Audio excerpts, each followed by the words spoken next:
Good morning. Welcome to our commencement. This is the first of 8 separate ceremonies for our class of 2012 with a total of 5,958 graduates. Today, our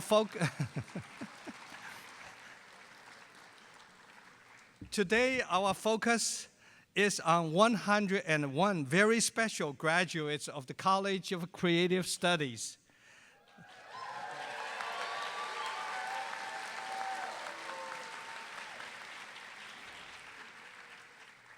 That is 1.7% of the total number of graduates. This number is small but very special. You shall always remember the special number of your graduating class, same as the number of the highway that you came in.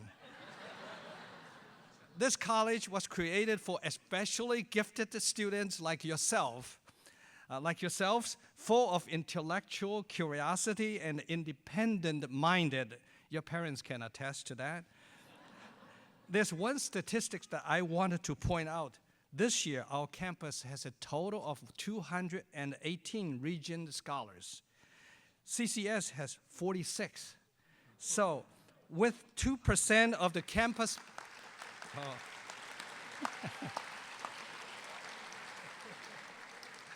so with 2% of the total campus population, you have 21% of our Regent scholars. Let's clap one more time. Yeah.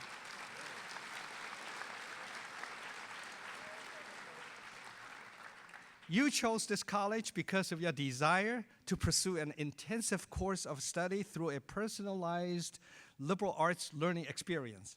I would like to thank our dedicated faculty for providing an outstanding undergraduate experience. I would also like to thank our administrators. Dean Tiffany will soon recognize all of the faculty members and administrators who are here with us today. I would also like to thank our staff members for taking such good care of our students, our faculty, and everyone, including me. I would like to thank our CCS ambassadors and the donors for your generous support. I would like to thank our accomplished alumni for being such good role models for our students. I would also especially like to thank our parents, family members, and friends of our graduates for your caring support and encouragement over the years and throughout their lives. We would like to give all of us our applause.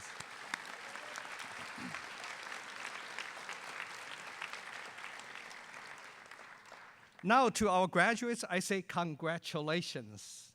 You got your degree the old-fashioned way. You earned it, and you earned it the CCS way. What does that mean? Just look at Dean Tiffany's hat. He will explain, and you understand. During your time here, you have demonstrated to all of us how very special you are. We have come to appreciate your genius, yes. Your curiosity, definitely. Your devotion, yes.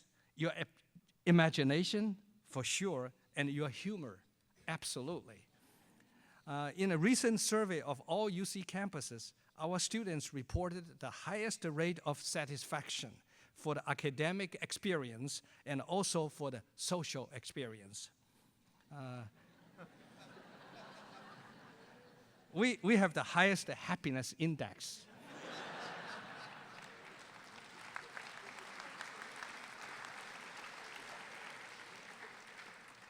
I have happy memories of the class of 2012.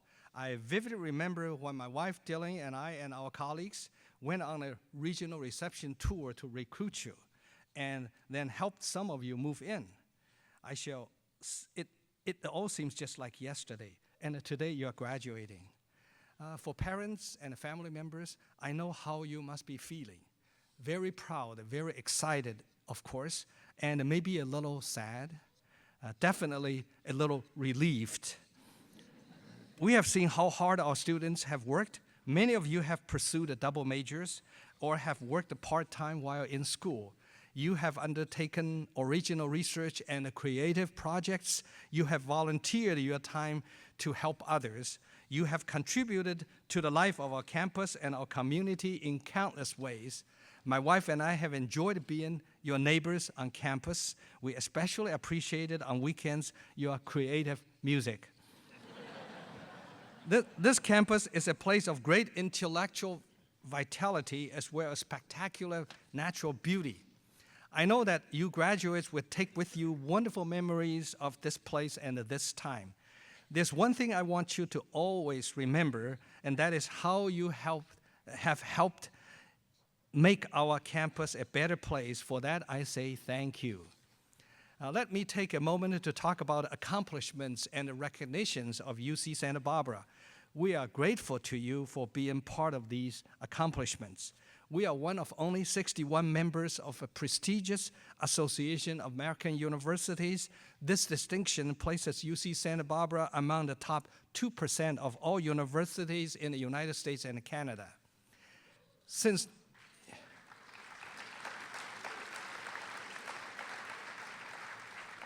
1998, 5 of our active faculty members have won Nobel Prizes, and that's a record.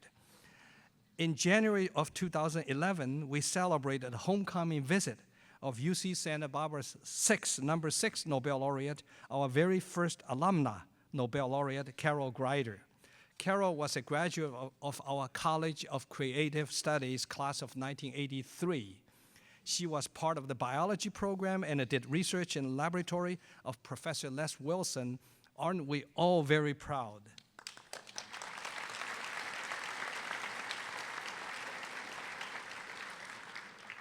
Did you know that last year, over half of our seniors reported that they had collaborated with a professor on a research project or creative project?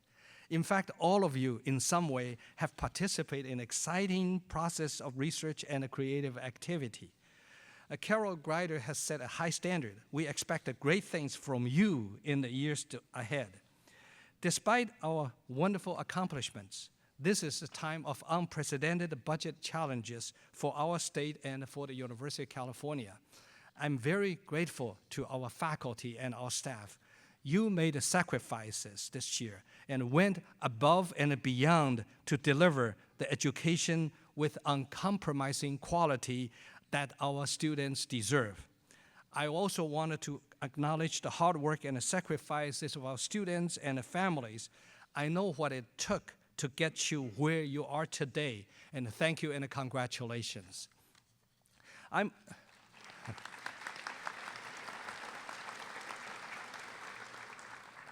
optimistic about our future, but we still face challenges and uncertainties. As the state legislature continues to struggle with the state budget deficit, the voices of all of us are making a difference. Thank you for your advocacy and support. So today, I would like to say to our graduates, we are all here to celebrate your accomplishments and your hard-earned degrees. You have met the very high standard of our university. I can tell you with confidence that starting today and for the rest of your lives, you will always be proud to say you are a graduate of UC Santa Barbara.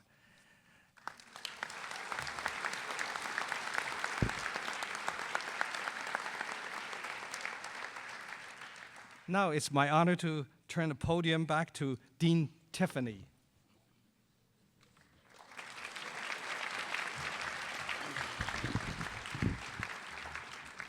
Thank you, Chancellor Yang.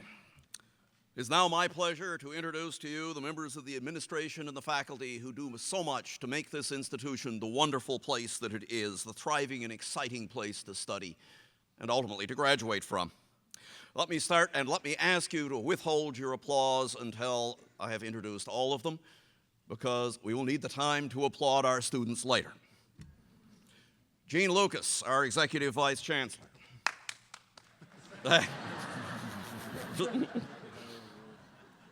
Michael Young, Vice Chancellor for Student Affairs.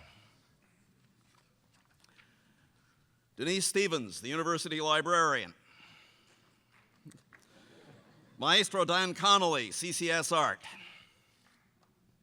Dr. Kathy Foltz, CCS Biology and Letters and Sciences, Molecular Cell and Developmental Biology. Dr. Satya Guruswamy, CCS Physics and Letters and Science Physics. Dr. Jeremy Haladina, CCS Music Composition and Letters in Science, Music.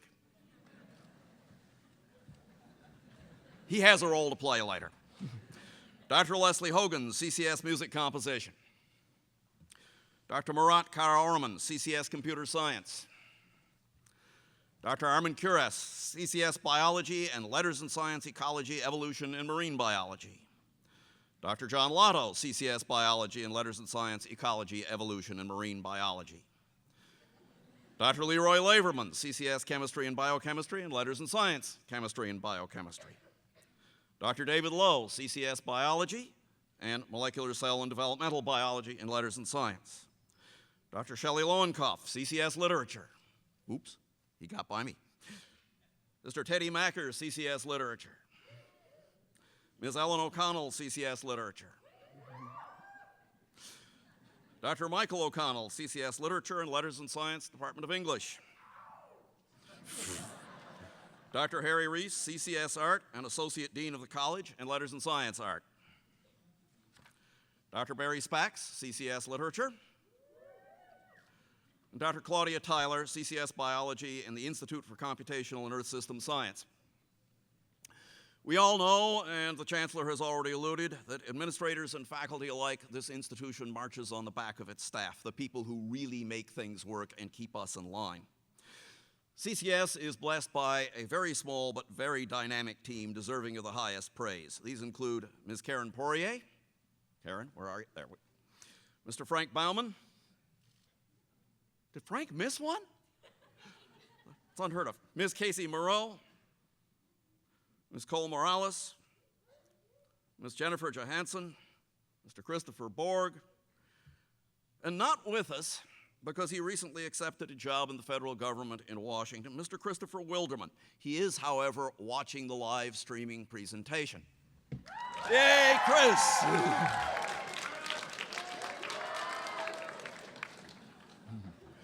As you might discern, Christopher was very popular.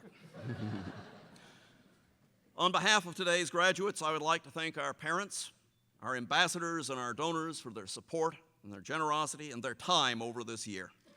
I particularly extend thanks to those donors who wish to remain anonymous. You may be incognito, but we still thank you. In the current day, again, as the Chancellor has alluded, this support is invaluable in permitting these extraordinary students to realize their potential.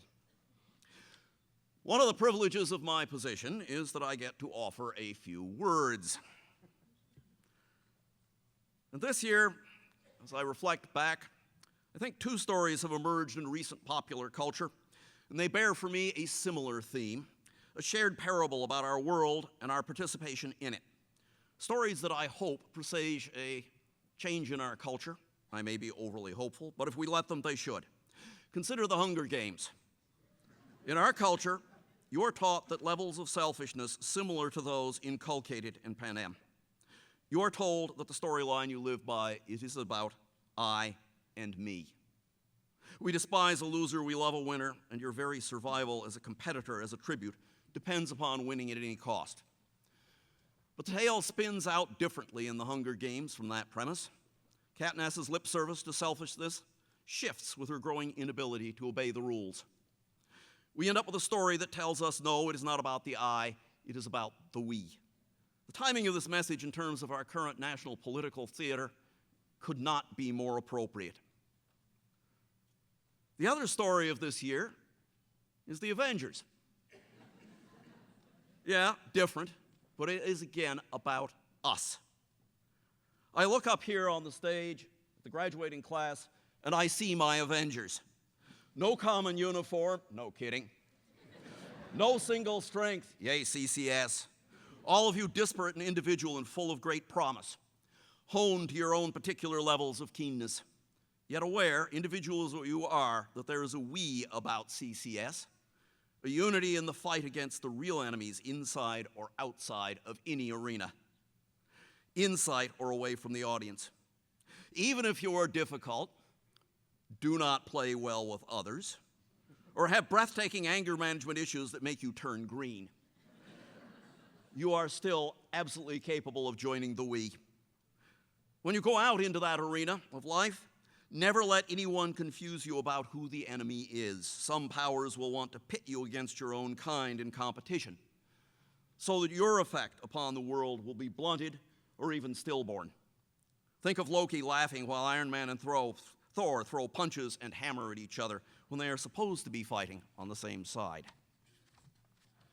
The enemy, all of them, will always endeavor to place you in false contention against each other. Just look at the current spate of factually deranged political advertisements that we have suffered through in the prior to last Tuesday's elections.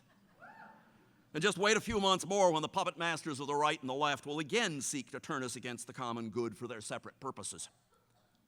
Do not be deceived. The world is too much in peril for that. Your real opponents, those that you will go and face, willful ignorance, avarice, cruelty, and want. But like Katniss, it is in your hands to take the elements of reality and make right what comes next, even if you thereby incur pain and want and bear the scars. Katniss is trained that it must be about her. It is only after a fraught and terrible journey that it becomes clear it is not about her. How long a journey do we need? How long a journey do we need to come to a new measure of life? How much must we see or know or bear to understand? Protagoras, a Greek sophist philosopher of the 5th century BC, is famed for coming up with the phrase, man as the measure of all things. Actually, it's a little longer than that. Man is the measure of all things, of things which are, that they are, and of things which are not, that they are not. A complicated and complex statement, but one that has been reinterpreted by many successors as the ultimate I statement.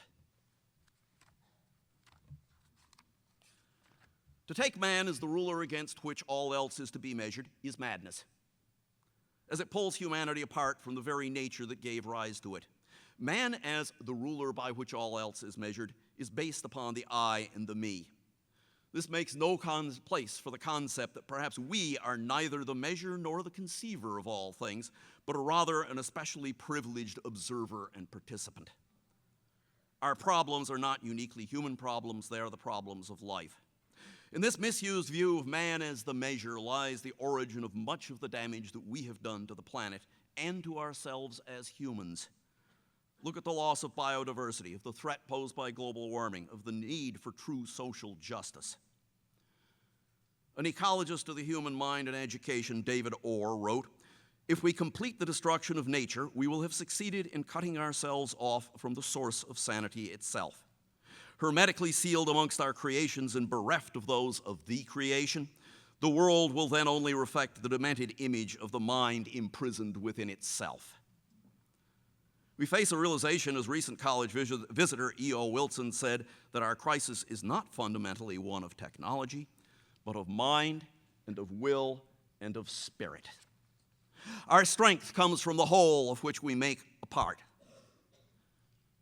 Each student has an individual and particular CCS in his or her experience. That individuality of challenge lets you push as hard as you are willing to make the best you. But this college cannot afford to be afraid, cannot afford not to play for the us. You are some of the best, some of the most inspired, some of the most wildest-eyed on this campus or this country. And we must hold together and hold true. The goal of your education should be a deliverance from the crushing weight of unevaluated facts. Deliverance from something that I love, a phrase, ignorant knowledge. Too much of that exists.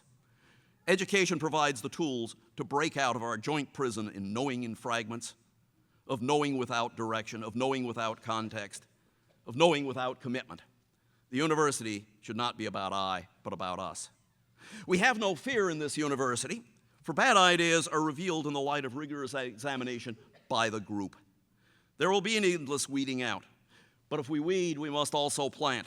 That is where we particularly turn to the future and to you. We must plant to have new ideas and viewpoints, because otherwise the human tendency is to weed everything out, everything that makes us uneasy, and to create a monoculture. No, not a monoculture. Let 100 schools of thought contend. Purged of the me, purged of the I, and purged of the one-eyed gaze. I note that this phrase was coined not in a time of peace and plenty, but in the tumult of the spring and autumn warring states period in China, 770 to 221 million, million, oops, that's the geologist talking, 100 years ago. Our now is personally and politically tumultuous, and we equally need to keep ourselves open to the possibilities instead of closing down in fear. In the Hunger Games, Katniss sings Rue into death, in the Hunger Games, Katniss singing Rue into death convinces Rue's fellow tribute to break the rules and to save Katniss's life. Every act has consequences. In the end, that breaking of expectation, that violation of the holiness of being selfish, makes all the difference. An altruistic act sending ripples far out beyond the individual me. And in this way is the world remade. We, collectively in the college, boast about you, our students, your exam scores, the many institutions that compete to claim you. But really, that's inconsequential. What is really consequential is not how you came in, but in how you leave. And we hold you in trust for the future. We must let you go. And so go, and may the odds be ever in our favor. And when you finish saving the world, let's meet up at that shawarma joint. You know, the one downtown on East Canyon Perdido? Okay, thank you.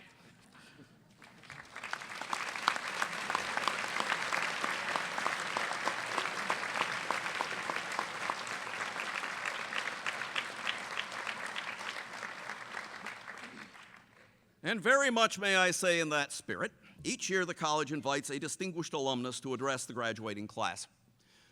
This year, I have the honor of introducing Richard Jefferson, who obtained his bachelor's degree in molecular genetics from the college in 1978. He thence moved on to a PhD at the University of Colorado, obtaining it in developmental and molecular biology.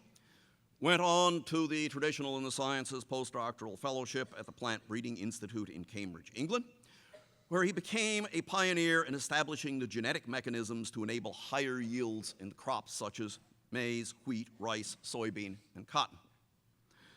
He spent a brief time working for the United Nations and then founded his own private research and development institute, Cambia, initially focusing on creating more productive rice in Southeast Asia. This led to a growing expertise in biotechnology, focused particularly on plant breeding, and upon its effects upon human health, environment, and agriculture. In many, this would be a story that would lead to me holding out a hand and asking for a large donation, because these endeavors would have resulted in a horde of patents and association with the agro-industrial giants of the world. In Richard's, it went in a very different direction. It led to a growing conviction that the effectiveness of these biological discoveries was being hindered by the current model of knowledge transfer. Fancy word for patents. As a result, over the past decade, he has emerged as a pioneer in democratizing intellectual property distribution, founding the biological open source initiative, BIOS. In 2009, with funding from the Bill and Melinda Gates Foundation, among others, he became Professor of Science, Technology, and Law at the Queensland University of Technology in Australia. You may determine that he does not wear quite the same academic robes that we do. And the founding director of the Initiative for Open Innovation, with a focus on science-enabled innovation, seeking to make world's patent systems more transparent, inclusive, and navigable. His expertise as a scientist and a proponent for humanity and social justice has led to repeated international recognition. He is a regular participant and panelist at the World Economic Forum in Davos. Scientific American has cited him as one of the world's 50 most influential technologists. The American Society of Plant Biologists awarded him the Leadership in Science Public Service Award, and he was a finalist as Wired Magazine's Rave Scientist of the Year. But lest you think him a raving scientist alone, he is also a juggler, not just of schedules, but also of more physical objects, and a dedicated musician, both performing and composing on guitar and mandolin. And as you will see, and like CCS, he is not tame. Please welcome Richard.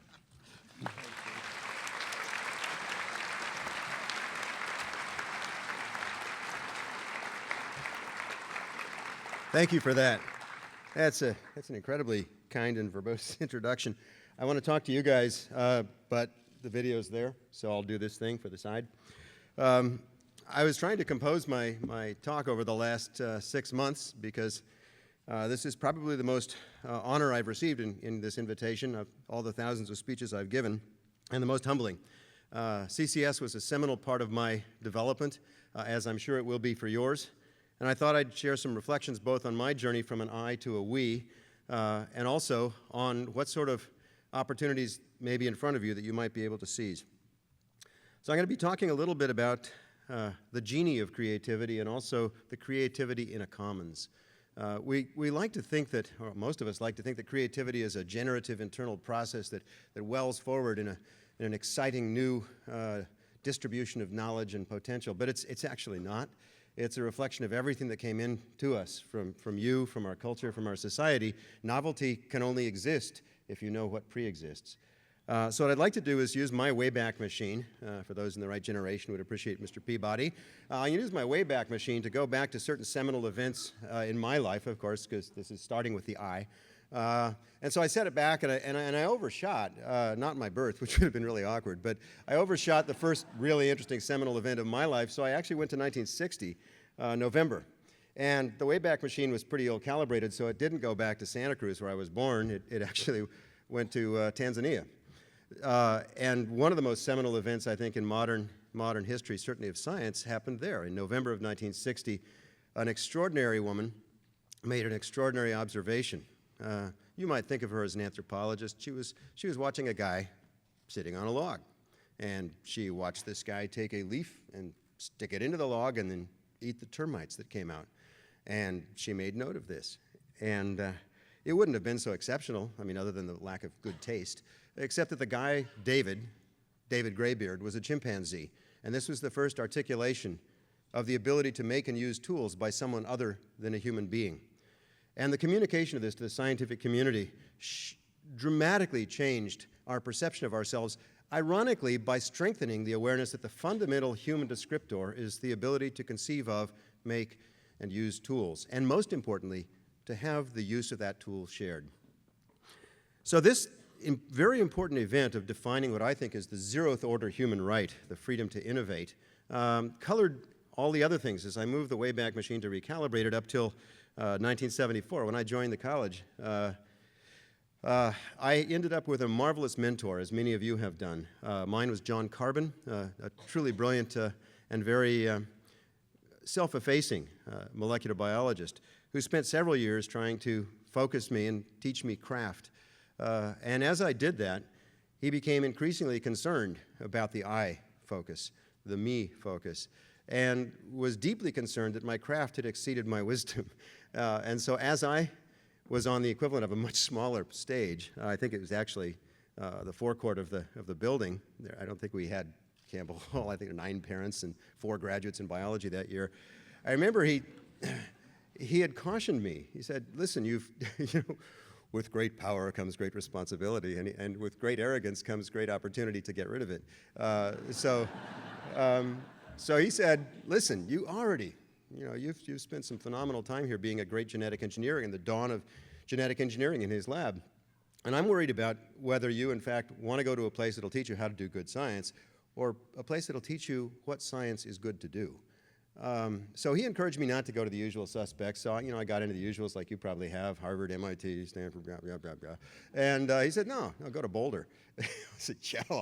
So it's one of those rare cases where you take your mentor's advice and don't really regret it. So in Boulder, I discovered a collegial atmosphere of scholars and professors who were viewing themselves as peers with a work hard, play hard ethos that's very important still to me. And in the course of that, I honed my skills as to what science needed to be done, but still within a very narrow context. At this point, it was still science by and for scientists. The driver in my life has always been music, performance arts, but for some reason, the egress of this drive was through science. Go figure. Anyway, so as I left that, my Wayback Machine moved up to 1987. So I bypassed my PhD and I went straight to a seminal event for me that Bruce alluded to in Cambridge in the United Kingdom. At that time, I was sort of the midwife, if not the father, Robin, of genetic engineering of plants and agriculture, and beat Monsanto by one day in planting the first biotech crop, and ours came from a public institution with an attempt, however hubris-laden, to try to understand how genes and plants actually talk to each other in the environment, how there was a broader sense of the we. And as I did that, I began to realize that I still had no concept of getting beyond the I. It was still me and my team making my intervention to other people's lives. I just didn't get it. I really thought when the sun shone out my lab coat when I left CCS, and I really was convinced by the time I got my PhD that I was really hot. And I was really, really not. Turned out, even though I beat Monsanto by one day and the genie got out of the bottle about transgenic crops, which now cover 100 million hectares of the earth and is largely owned by one company, I realized you can't put the genie back in the bottle, but with a little bit of responsibility and effort, you can actually start sharing the genie. You can actually work at saying this genie is not going to be tamed by one company, one entity, one nation state rubbing the brass lamp. This is a genie that can be tamed and used by everyone if you give everyone access to that genie. And that comes to the core of what I'd like to share with you in these few minutes, and that's the creativity of context. And the real genie, the real brilliance of creativity isn't in the generativity from inside you, it's the context in which it occurs. It's who shares with you that journey. Creativity is not iconic, it is collective, it is social. And until you begin to embed yourself in that society, you don't know what to be creative about and how to contribute your efforts, whether they be in art and literature, music, or whether they be in science, mathematics, computer science, whatever. So the points I wanted to raise about this were that when Jane Goodall described her seminal observations of David Graybeard, she followed it up with a career of staggering generosity, of staggering kindness and activism. She was not a keen promoter of herself until it became necessary to keenly promote a cause. She still stands as a figure of greatness in my view because of her generosity of spirit. And in the interest of brevity, I wanted to actually leave you with the concept of generosity of spirit being the one thing that really can't be taught, but it can be learned. But you have to be brave enough to get out there and do it. When I left the Star Maker machine of academic science in 1988 to join the United Nations, a great staggering bureaucracy that practically drove me to despair, and I left that to set up my own gig, Cambia, which Bruce alluded to, not least because I don't play well with others, and I can't imagine working for someone else, and other people have said the same thing about me. They can't imagine working for me. So it's a small institution. I'm the barista, the fundraising development officer, CEO, pipettor. I don't code very well, so if there's any of you who are software engineers and want to look for something to do. So the issue is this, generosity of spirit.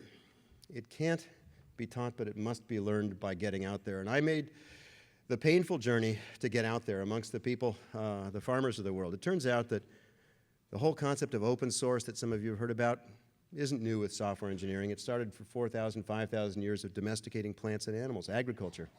Everything that let our society grow, and ultimately that let the University of California emerge as the greatest university system in the history of our species, came on the backs of agriculture. And agriculture came on the backs of a community. What Bruce was alluding to, it's the we. Every plant was improved, that improvement was shared, every shared improvement was built upon, and the work product, the food, the fiber, the fuel was sold. Businesses occurred, but on a commons. So you've probably heard of the concept of a creative commons, but there's actually a commons of creativity, and that's where I'll leave you with the wisdom. The wisdom that the genie is in the experience of that commons. It's not going to be by you alone. It's by embedding your work in a community. And the satisfaction is spectacular. Those who think that the people who give to society are somehow altruists are insane. They've never tried it. It's a rush. There's nothing more satisfying than inventing a technology, creating a work of art, and watching other people get joy from it, use it for something in their own self-interest that has a different life than the one that you imbued it with. So it is not altruism to give. It is not altruism to embed yourself in other people's lives. It is pure, unadulterated joy. And if you are truly creative people, as I'm sure you are, your creativity will rocket up orders of magnitude when you embed yourself and your creativity in others' joy.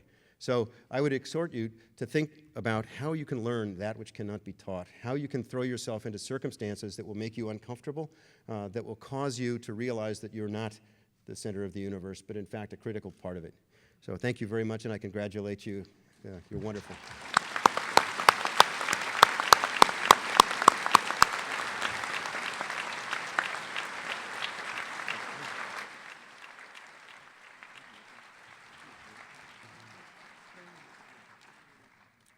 in the spirit.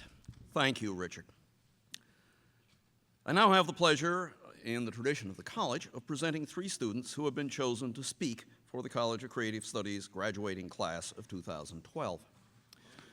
The first of these is Monique Ambrose, a biology major with minors in mathematics and statistical sciences.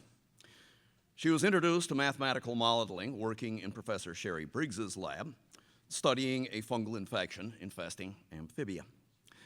After graduating, she will be pursuing a PhD at UCLA, where she'll be working on mathematical modeling of other emerging infectious diseases. She has a variety of awards, including the Graduate Dean Scholar Award, the Pauley Fellowship, the Computational Biology Scholarship, and the Department of Ecology, Evolution, and Marine Biology Fellowship. When not developing models for the next zombie epidemic, Monique loves reading, rock climbing, and playing ultimate frisbee. Please join me in welcoming Monique.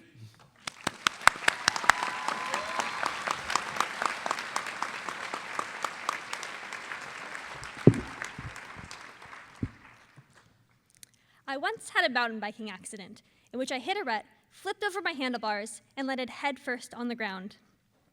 Even through my helmet, the blow to my head was so strong that I developed amnesia. It was the most terrifying day of my life because I completely lost the ability to store new memories. Within a matter of seconds, the knowledge of what had just happened disappeared from my mind. Fortunately, I did recover, but the experience left me with a healthy appreciation of 2 things: memory and helmets. Our memories are an integral part of who we are. We use them to learn from our mistakes and grow from our experiences. We reflect on our memories to shape our goals and motivate ourselves towards reaching our aspirations. I'm sure all graduates here have acquired many valuable memories during our time at UC Santa Barbara. This university offers so many fantastic courses, research opportunities, and extracurricular activities that it's hard to imagine how any student could emerge unchanged. But of particular importance to those of us graduating today, UCSB contains something unique in the UC system, the College of Creative Studies. And it is from CCS that I have gained the most important memories of all. Allow me to digress, to share with you something about monks, monasteries, and memory. In medieval times, monks were required to memorize and recite huge volumes of text from memory. To prepare for this, they used an ingenious mnemonic device in which they would walk through their monastery and associate the details that they saw around them with particular pieces of text. So later, when the time came to recite a passage, they would imagine themselves walking through their monastery, where each crack and stone they saw would trigger the next passage. We can use a similar technique to revisit our time at CCS by taking a walk through CCS's monastery, Building 494. This is the domain of a special community of students, faculty, and staff who are united by shared experiences and a love for knowledge and creativity. On the front lawn of Building 494, this CCS family assembles at the start of each year to welcome our newest members, reconnect with friends, and, of course, to admire everyone's costumes. This year, the theme was superheroes, and in addition to some dashing Thor and Dr. Horrible outfits, the CCS staff all sprouted beards resembling that of our super dean, Bruce Tiffany. Another time on this lawn, we plotted the construction of a giant cardboard robot, which we built that night outside Pendola, the CCS dorm, dumpster diving for boxes and severely depleting Pendola's duct tape supply. The result was so impressive that housing had it removed as a fire hazard, although they did consider pretty much everything to be a fire hazard, including students. Right inside the front doors of CCS are the offices of the fabulous staff who handle all of our administrative needs and make sure that our email inboxes are never empty. From the computer lab issue the prayers that desperate students offer to the technological gods, pleading with them to please don't break. If you print this for me, I promise to always print double-sided. And the student lounge. To my mind, the lounge is not complete without a student enjoying a nap on that well-loved red sofa. But each student who sleeps in CCS during the day is balanced by one who refuses to go to bed, even late into the night. I remember visiting CCS after midnight. The hallways were dark and silent as I let myself into the building. But before I'd gone far, the sound of piano music filled the air, and when I entered the computer lab, several students glanced up at me before turning back to their work with bleary-eyed determination. Even the empty classrooms carried an enticing air that night, as if the creative ideas and energy had somehow permeated the walls. I love looking over unerased whiteboards in CCS and trying to reconstruct the ideas left behind by some anonymous intellectual force. My favorite was a long progression of complex equations which used so many variables that it exhausted the Greek alphabet. But did they falter at this lack of conventional symbols? Not CCS students. Instead, they switched to Japanese kanji. Classroom 143 evokes memories of 4 years' worth of coffee hours, those eagerly anticipated Wednesday afternoons when voracious students converge on goldfish and peanut butter pretzels. The interdisciplinary conversations generated between mouthfuls can span any range of topics, from abstract mathematics to how to save humanity in case of a zombie apocalypse. I could spend hours recalling the phenomenal courses I've taken in these classrooms, phenomenal in the material they covered, but even more so in the faculty who taught them. With their guidance, students have learned more than just facts.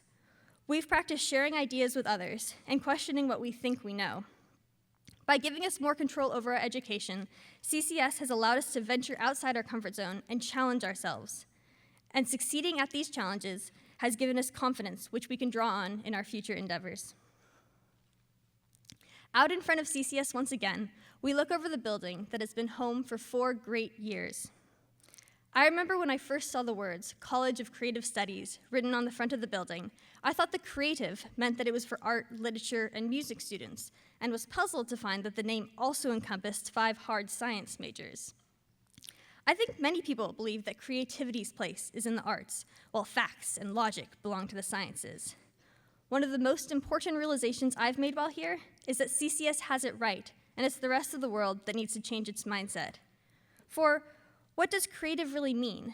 Characterized by originality, imaginative, and to me it seems even more than that. It embodies the spark of insight that inspires an idea, the imagination to visualize a world different than it is today, and the passion to carry out that idea and turn it into something of real value. These are undeniably essential parts of the arts, but I argue that they are just as important in the sciences and really throughout life. So, although it is now time to move on from this great program, we bring with us memories of the wisdom and experiences we gained here. Armed with these, and hopefully with our helmets, we are prepared. And anytime we need inspiration or a smile, we can relive these memories just by taking a mental walk through Building 494. Thank you.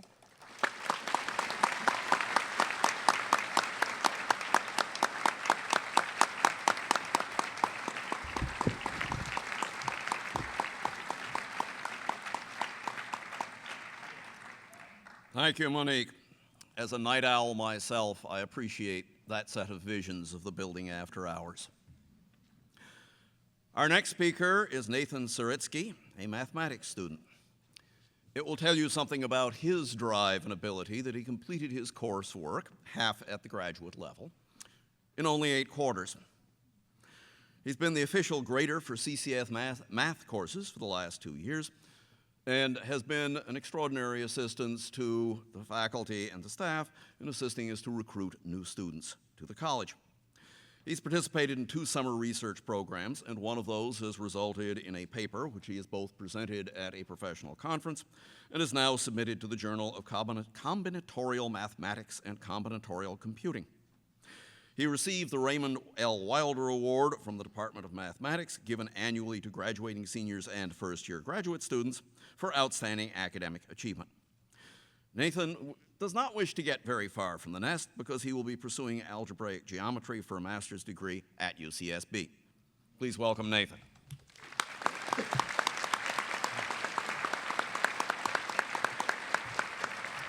Thank you, Dean. You know, I've been to CCS commencement before, and I really like it. And this isn't just because it's indoors and mercifully short. I like it because, to me, it embodies what CCS is supposed to be. I like the event that we have at the other end of the year, at the fall all-college meeting, for the same reason. We get Bruce Tiffany in his robes and his wizard hat, and there's music and costumes and silliness. At the all-college meetings I've been to, the dean has wielded a pool noodle labeled the Whacker, with which he has threatened to whack any faculty members whose introductions went on for too long, which, to my enduring disappointment, none did.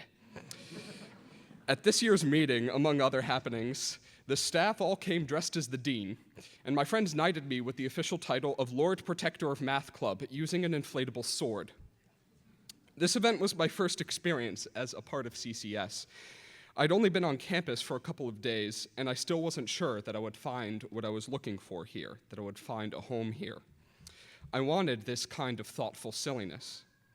So I show up, and here's Bruce with the hat and the whacker, and there are people in costumes. Leslie, the student advisor, was dressed as a salad. And I thought, yeah, I think this is gonna work. This meeting set the tone for what CCS is to me. It was great to have an annual reminder of this. I didn't always feel it that strongly.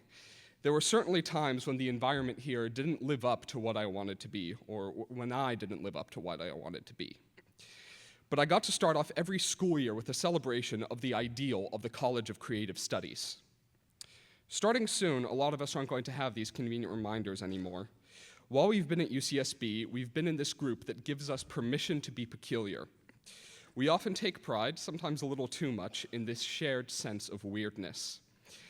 It's important for what we're trying to do here. By definition, you can't be creative if you think the same way as everybody else. But now we're not going to be at CCS anymore. Now that we're done with these years of exams and all-nighters, of 30-hour problem sets, of projects and installations and performances, everything transient and ephemeral about our experiences here are done.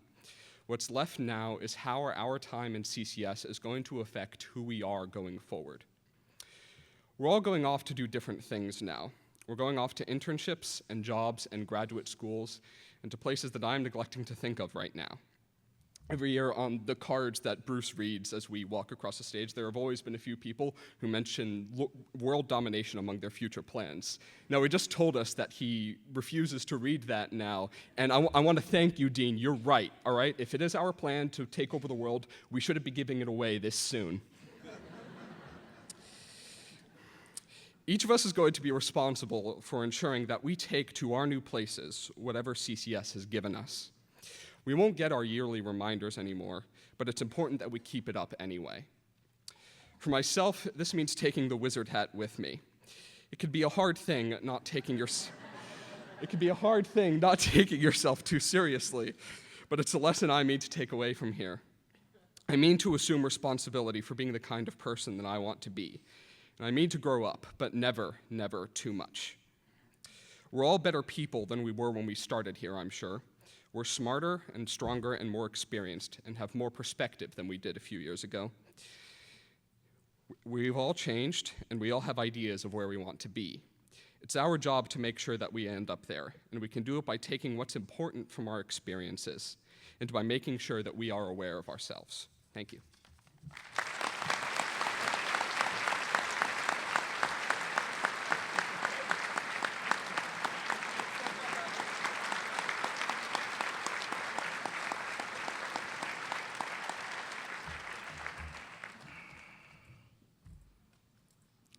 My reflection is, keep CCS weird. And by extension, the world. Thank you. Our third speaker is Kevin Zambrano, and he is graduating today with a Bachelor of Arts in Literature.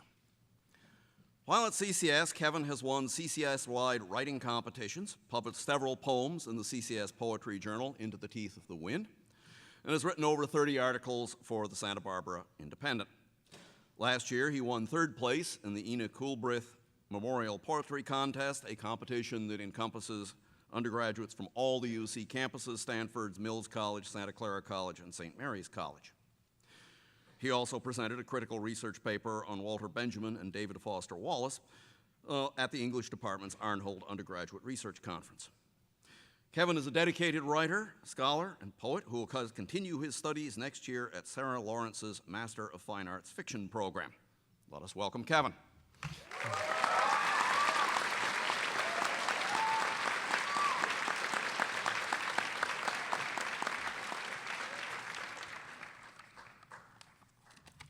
Hey everyone. Before I get started, I just want to thank everyone for inviting me to talk here today. When I was sitting out there in the audience my first day at orientation, it never really crossed my mind that I might end my college years up here giving a speech in front of the chancellor, the dean, all my teachers, my entire family, and just about all my closest friends. It's terrifying. It's also a tremendous honor. I'd also like to publicly thank my family for supporting me these past few years in all sorts of ways and generally putting up with me throughout my whole life.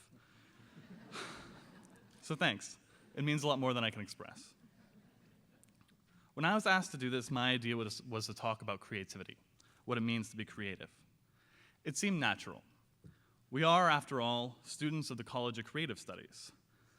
Creativity is our bread and butter around here. Well, not right here exactly. Mostly we're in that color-filled building across from the youth center, the one with the leaky roof. But wherever we are on campus, we're expected to be the creators, producing new things and rediscovering the power of the old, innovating and imagining. So whenever anyone asked what I was going to talk about, I said creativity. But I might as well have said, I have no earthly idea. It was, needless to say, stressful. Then one day I'm sitting in my room with a door open, probably reading, I imagine, and my housemate, Tony Alward, pokes his head through the door. Tony's a CCS math major. He's graduating here today, too. I have to admit that most of my friends are CCS people. We're a tight group, if you haven't gathered that by now. Anyway, Tony's taking a break from slaving away at his thesis, and he says he's been thinking about creativity, since I had mentioned that was going to be the topic of my graduation speech, after all. He tells me that he came up with a good line, and he says this: "While trying to find ourselves, we discover that ourselves are not waiting to be found, but to be created." I love that. It's such a beautiful truth, simple and revealing. Tony's a smart guy. I made sure to have him repeat it slowly a couple times so I could write it down and steal it to use right now. The reason I'm telling you this anecdote, aside from shamelessly giving my friend a shout out, is to illustrate the two most important things I learned about creativity from my years here at CCS. The first is that it doesn't come out of a vacuum. It is not the single product of a single mind. I would never have been able to come up with something like Tony's quote on my own, but those few words sparked within me everything else I'm going to say right now. Creative people need a support system to allow their creativity to come forth, especially at a large university. And here at UC Santa Barbara, CCS is that support system. On one hand, it allows us to take risks. It's not for bragging rights that we could take graduate classes, and it's not out of laziness that CCS courses aren't graded. Part of being creative is failing over and over again. That's why my mathematician friends stay up all night doing and redoing proofs. That's why I rewrite all my essays, poems, stories, and graduation speeches until I can't bear to move my fingers. Being successfully creative means being bold and ambitious, experimenting and revising, failing 10 times, 100 times, until you succeed. The privileges bestowed upon us as CCS students are there to help us be creative. But CCS is more than a set of perks. The reason I could walk around with no idea what to talk about today and not have a panic attack was because I knew that if I needed assistance or support or even just encouragement, I could turn to my teachers and I think, equally importantly, my fellow students, my peers, and my friends. We are a creative community. We are writers and mathematicians, artists and scientists, all working under the same leaky roof. You can be a creative person and you might be able to go it alone, that's true, but like everything else in life, doing it by yourself only gets you so far. Because of our shared passions and our continued presence around each other, we always work together. It's inevitable. In my experience, we are far more often than not encouraging and supportive of one another. At the same time, we're unafraid to criticize each other because we know that we'd want the same attention and help given to our own work.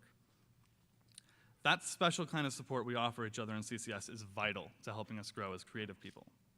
Now, it shouldn't surprise anyone when I say that our education system in general isn't designed to promote creativity. For people like us CCS students, it's something like, and excuse the cliche, jamming a square peg into a round hole. That's not to say that we're better students in any way or that we're special people. We're not. What we are, I think, are people who tend to get antsy when we can't participate, people with an insatiable need to make things. CCS is for us. Earlier I said that I told the Tony anecdote to illustrate two things. The second thing is that I think it shows us what creativity can illuminate. We, all of us, create ourselves. Creativity is a mode of both self-expression and self-exploration. It is a way of discovering overlooked problems and solving timeless ones. It allows us to see the world in new, different ways, and it allows us to make our own mark on it. It connects us more profoundly to everything, both outside ourselves and within us. Human creativity is a limitless thing, and every time we make something or discover something new, we become fuller people. I can only speak for myself, really, but when I encounter someone else's work and I am moved, whether it is by a painting in our CCS gallery, or an explanation of infinity on one of our chalkboards — Nathan actually did that in class the other day — or by a poem I find resting on one of our pianos, I am moved because they are beautiful.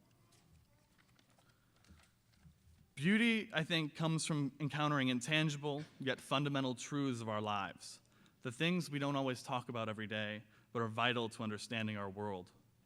Creativity reveals the beauty in truth and the truth in beauty, and CCS is a good thing because it allows creativity to develop when it otherwise may have been neglected. We are all incredibly lucky to be here today. CCS is unlike any place else I know. It's something that the value is too deep to be quantified, much like the products of creativity itself. I'm proud to be a part of it, and I'd like to congratulate the class of 2012 on being a part of it too. Thank you.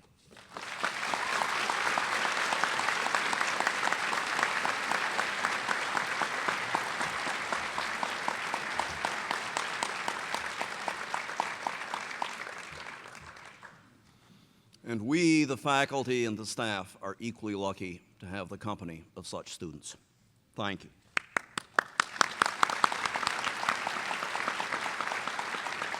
And thank you, Kevin and Nathan and Monique and Richard. As I said at the outset, I was hopeful of a sea change in our culture from I to we. I find it fascinating that in 5 presentations, of which there was absolutely no intercommunication, the message is us. Thank you all. It is a tradition in the College of Creative Studies commencement ceremonies to feature a work by graduating seniors in music composition. I'm going to get a knife in the back if I don't, because this is about composition. It is about creativity. This year we have 2 CCS music composition students participating in this portion of our ceremony. The first will be Robert Lawrence Peed performing his own Sun Bell on solo electric bass. Bass is a fish. The second selection, Hillary Christine Adams, Oue Montet, will be followed by 4/4 hands, both of which will be performed at the piano by Drs. Leslie Hogan and Jeremy Halladina. And we will get out of the way.